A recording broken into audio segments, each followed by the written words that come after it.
GST ద్వారా వచ్చిన income ఎక్కడెక్కడ వెళ్ళిపోయింది? ఇన్ఫ్రాస్ట్రక్చర్ 144 వందే భారత్ ఎక్స్ప్రెస్ తీసుకొచ్చాం, ఎక్కడి నుంచి వచ్చింది డబ్బు? ఎయిర్పోర్ట్స్ డబుల్ అయ్యాయి, ఎక్కడి నుంచి వచ్చింది డబ్బు? 60% కంటే ఎక్కువ హైవేస్ కొత్తగా కట్టాం, ఎక్కడి నుంచి వచ్చింది డబ్బు?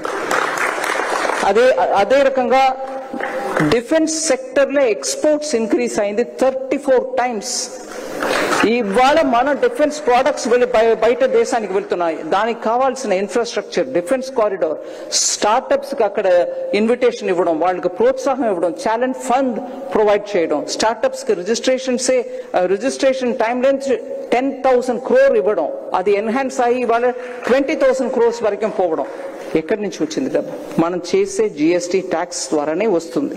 అట్లాగే వెల్ఫేర్ స్కీమ్స్, చాలా మంది అంటారు నేను ట్యాక్స్ కడుతున్నా, అక్కడ ఫ్రీగా ఎవరికో ఏదో ఇస్తున్నారు. మన మధ్యలో ఉన్న బీద వాళ్ళకి మనం సపోర్ట్ చేయకుండా ఎలా ముందుకు వెళ్తాం? ప్రధాన మంత్రి గారు కమిట్మెంట్ దాంట్లో ఉంది కాబట్టి 90 times more increase in DBT transfer. అంత డిబిటీ కథ సెపరేట్ గా మనం చెప్పవచ్చు. 90% ఇంక్రీస్ అయిందని అంటున్నాం. యాక్చువల్లీ దగ్గర 3 లక్షల కోట్ల రూపాయలు మిగిలింది గవర్నమెంట్ కి. అంతమంది బోగస్ వాళ్ళందరినీ తీసేసాం. ఆధార్ బెనిఫిట్ కార్డు చూపించు, ఆధార్ బ్రిడ్జ్ ద్వారా ఆథెంటికేట్ పెట్టు. So taxpayers money is going for I don't know what. మేము మిడిల్ క్లాస్ పే చేస్తున్నాం. నేను మిడిల్ క్లాస్ తాం బాబు, నేను ట్యాక్స్ ఇవ్వడం పే చేస్తాం, ముందు పే చేశాను. మన డబ్బుని సరిగా యూజ్ చేసే గవర్నమెంట్ మనకు కావాలి. ఆ డబ్బుని వేరెక్కడో ఖర్చు పెట్టడానికి గవర్నమెంట్ అక్కర్లే మనకి.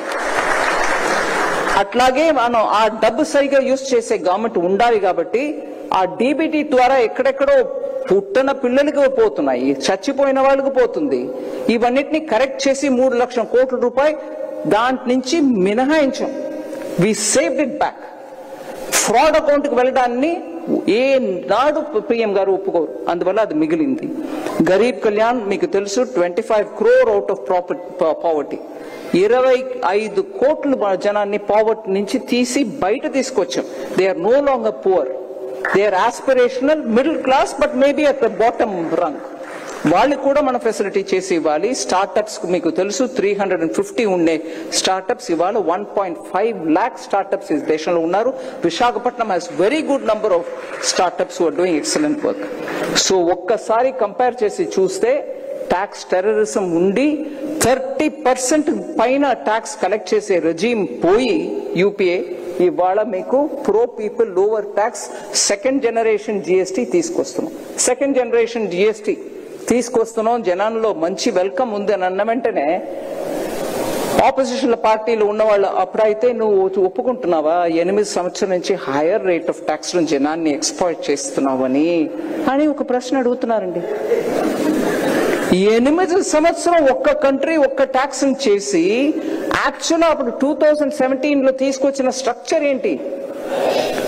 జిఎస్టీకి ముందు ఉన్న ఐటమ్ ఒక్కొక్క ఐటమ్ ని చూసి అది 6% లేకపోతే 7%, కొన్ని స్టేట్స్ లో 4% ఉన్న అట్లాంటి ఐటమ్స్ అన్నిటిని 5లో తీసుకొచ్చారు అప్పుడు 2017లో. అట్లాగే ఒకే ప్రోడక్ట్ అది ఒక స్టేట్ లో 10%, ఇంకో స్టేట్ లో 13%, ఇంకో స్టేట్ లో 15% గా ఉంటే అవన్నిటిని కలిపి 12% గా తీసుకొచ్చారు 2017లో. అట్లాగే ఒక ప్రోడక్ట్, ఏదో ఒక ప్రోడక్ట్ అది ఒక్క స్టేట్ లో 16%, ఇంకో స్టేట్ లో 21%, ఇంకో స్టేట్ లో 22%, రకరకాలుగా ఆ ఒక్క ప్రోడక్టే ఉంటే అవన్నిటినీ కలుపుగట్టుగా 18% లో తీసుకొచ్చారు.